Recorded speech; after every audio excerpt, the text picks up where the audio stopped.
Selamat pagi Bapak Ibu Saudara-saudari yang terkasih. Mengawali pagi hari ini kita kembali akan membaca dan merenungkan firman Tuhan melalui doa pagi online GKI Samanhudi hari Senin 31 Maret 2025. Untuk itu mari kita berdoa. Bapa Surgawi, kami bersyukur untuk hari baru dengan kesehatan yang Engkau berikan. Kami ingin membaca dan merenungkan sebagian dari firman-Mu sebelum kami memulai aktivitas kami. Berkati dan kuduskanlah hati dan pikiran kami supaya melaluinya kami boleh menjalankan hari-hari kami dengan penuh sukacita dan senantiasa berpegang pada firman-Mu. Berkata-katalah kepada kami ya Bapa, kami siap untuk mendengarkan. Dalam Kristus Yesus kami berdoa dan mengucapkan syukur. Amin. Ayat Alkitab pada pagi hari ini diambil dari kitab Imamat pasal 23 ayat 26 sampai dengan 41. Saya akan membacakannya.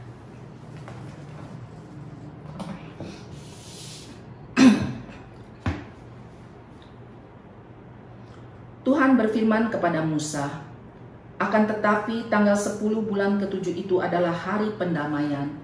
Kamu harus mengadakan pertemuan kudus dan merendahkan diri dengan berpuasa, serta mempersembahkan kurban oleh api bagi Tuhan.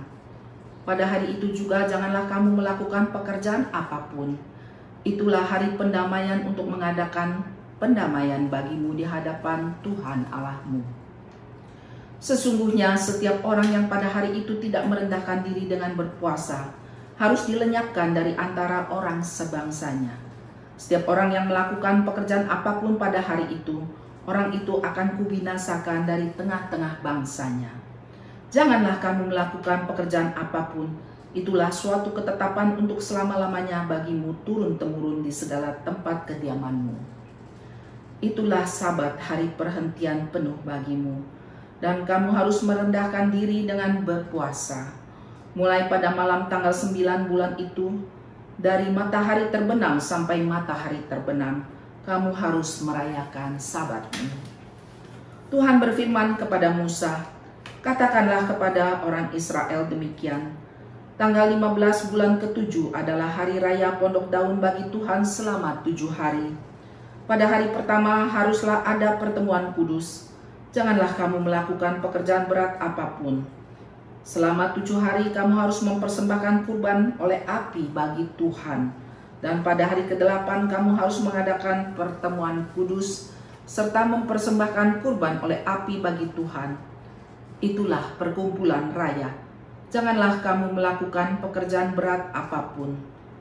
Itulah hari-hari raya yang ditetapkan Tuhan yang harus kamu umumkan sebagai pertemuan kudus untuk mempersembahkan kurban oleh api bagi Tuhan, berupa kurban bakaran dan kurban sajian, kurban sembelihan dan kurban-kurban curahan, sebanyak yang ditetapkan untuk setiap harinya.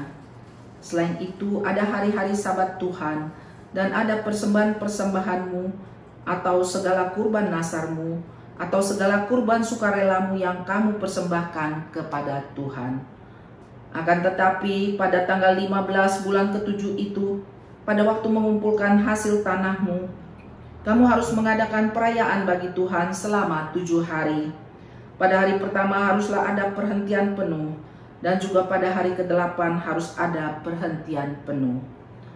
Pada hari pertama kamu harus mengambil buah dari pohon-pohon yang bagus, pelepah pohon-pohon kurma, ranting-ranting dari pohon yang rimbun, dan dari pohon gandarusa.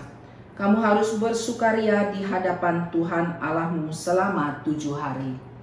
Kamu harus merayakannya sebagai perayaan bagi Tuhan selama 7 hari dalam setahun. Itulah suatu ketetapan untuk selama-lamanya bagimu turun-temurun. Pada bulan ke-7 kamu harus merayakannya." Demikianlah firman Tuhan.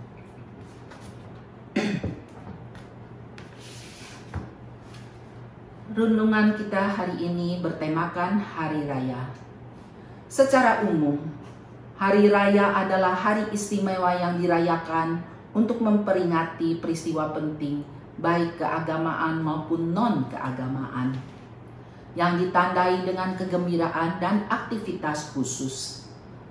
Secara spiritual, Hari raya juga dapat menjadi momen untuk refleksi diri dalam meningkatkan keimanan dan mendekatkan diri kepada Tuhan. Dalam Imamat pasal 23 ayat 26 sampai 41 tercatat ada beberapa hari raya yang ditetapkan Tuhan bagi bangsa Israel. Perayaan yang mereka lakukan merupakan bentuk rasa syukur atas pemeliharaan Allah selama masa pengembaraan bangsa Israel di padang gurun. Perayaan tersebut dimaksudkan supaya mereka menjadi orang yang selalu ingat kepada Tuhan yang memberikan berkat dalam hidup mereka. Oleh sebab itu, bagi bangsa Israel, hari raya merupakan hari perhentian atau Sabat yang harus dirayakan secara khusus dan khusyuk. Mereka tidak boleh bekerja selama hari perayaan. Mereka harus berpuasa serta melakukan ritual ibadah sesuai perintah Tuhan dan mempersembahkan kurban api-apian kepada Tuhan. Seperti yang tertulis dalam Imamat pasal 23 ayat 27 dikatakan, "Itulah hari-hari raya yang ditetapkan Tuhan yang harus kamu umumkan sebagai pertemuan kudus untuk mempersembahkan kurban oleh api bagi Tuhan, berupa kurban bakaran dan kurban sajian, kurban sembelihan dan kurban-kurban curahan, sebanyak yang ditetapkan untuk setiap harinya." Dalam ayat 30 dikatakan, bila mereka tidak melakukan perintah Tuhan, maka mereka akan menerima hukuman, yaitu dibinasakan oleh Tuhan. Lalu bagaimana dengan perayaan hari raya di zaman sekarang ini? Beberapa orang jika ada libur hari raya, mereka cenderung bahkan memiliki kebiasaan dengan memanfaatkan hari libur tersebut untuk berlibur panjang dengan pergi keluar kota atau keluar negeri. Memang manusia juga perlu istirahat. Allah juga memerintahkan supaya umatnya beristirahat. Allah pun beristirahat ketika ia berhenti dari proses penciptaan pada hari ke-7. Di dalam perjanjian baru Markus pasal 2 ayat 27, Allah memberi hari Sabat sebagai hadiah bagi kita, di mana Yesus mengatakan, hari Sabat diadakan untuk manusia dan bukan manusia untuk hari Sabat. Yang penting dalam beristirahat kita harus tetap bergantung pada Allah dan yakin akan pemeliharaannya sehingga kita bisa disegarkan.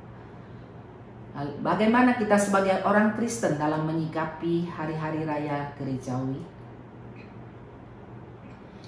Kita sebagai orang Kristen perlu keseimbangan dalam merencanakan liburan. Dalam Efesus pasal 5 ayat 15 sampai dengan 17 dikatakan, "Karena itu perhatikanlah dengan seksama bagaimana kamu hidup. Janganlah seperti orang bebal, tetapi seperti orang bijak. Dan pergunakanlah waktu yang ada, karena hari-hari ini adalah jahat. Sebab itu janganlah bodoh, tetapi usahakanlah supaya kamu mengerti kehendak Tuhan." Sebagai orang Kristen, kita harus menghormati dan merayakan hari raya gerejawi seperti hari Natal dan Paskah, dan juga turut berbahagia di hari raya saudara-saudara yang beragama lain. Dan selayaknya juga kita mengucapkan selamat kepada mereka.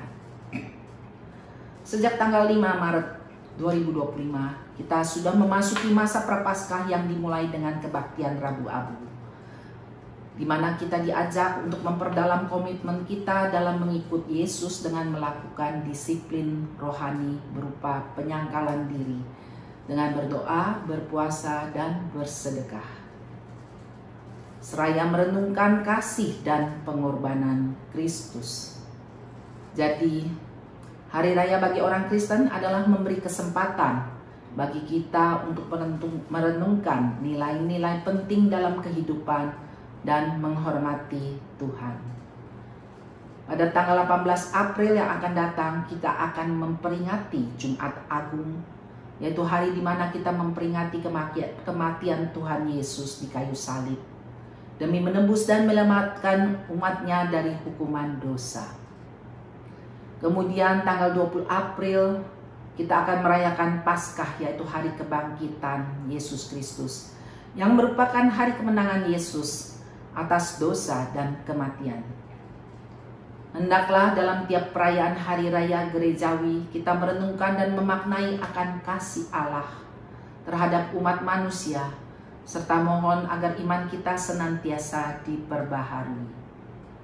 Marilah kita merayakan setiap hari raya gerejawi dengan sungguh-sungguh seraya bersyukur dan menghayati setiap peristiwa dalam perjalanan kehidupan Kristus. Berusahalah untuk hadir dalam ibadah hari Minggu maupun perayaan hari raya gerejawi.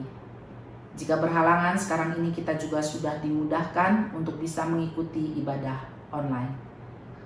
Tapi harus diingat, janganlah jadikan ibadah hanya sebagai rutinitas belaka, tetapi jadikanlah sebagai ibadah yang sejati, yaitu dengan mempersembahkan tubuh, jiwa, dan roh kepada Allah dengan sikap hormat, taat, dan penuh syukur seperti yang tertulis di dalam kitab Roma pasal 12 ayat 1 dan 2. Karena itu saudara-saudara, oleh kemurahan Allah, aku menasihatkan kamu supaya kamu mempersembahkan tubuhmu yang kudus dan yang berkenan kepada Allah.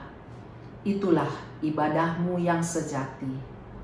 Janganlah menjadi serupa dengan dunia ini, tetapi berubahlah oleh pembaharuan budimu, sehingga kamu dapat membedakan mana kehendak Allah, apa yang baik, yang berkenan kepadanya, dan sempurna.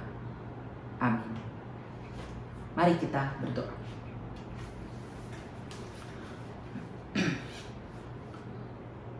Terima kasih Tuhan, Engkau telah menyadarkan kami untuk tidak sekedar merayakan hari raya keagamaan atau beribadah hanya sebagai rutinitas belaka.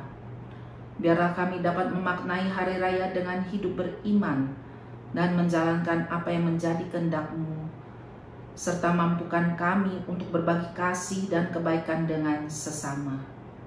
Ajar kami untuk selalu bersyukur atas anugerah dan berkat yang telah kami terima. Pada kesempatan ini kami mau berdoa bagi mereka yang sedang sakit maupun yang memerlukan pertolongan secara psikis. Juga mereka yang sedang mencari pekerjaan maupun mereka yang sedang mengalami permasalahan dalam rumah tangga mereka. Kiranya Bapa tolong mereka satu persatu supaya yang sakit bisa disembuhkan dan yang mempunyai permasalahan bisa mendapatkan jalan keluar yang baik. Terima kasih ya Bapa. Dan kalau sebentar kami akan menjalankan aktivitas kami sepanjang hari ini, Bapa pimpin dan berkati agar semua berjalan dengan baik. Dan kami boleh senantiasa berada dalam lindungan-Mu. Dalam nama anak-Mu yang tunggal Tuhan kami Yesus Kristus, kami berdoa dan memohon. Amin. Terima kasih, selamat beraktivitas. Tuhan Yesus memberkati. Bagi Bapak Ibu yang memiliki pergumulan khusus dan ingin didoakan, bisa menghubungi rekan-rekan pendeta di nomor berikut.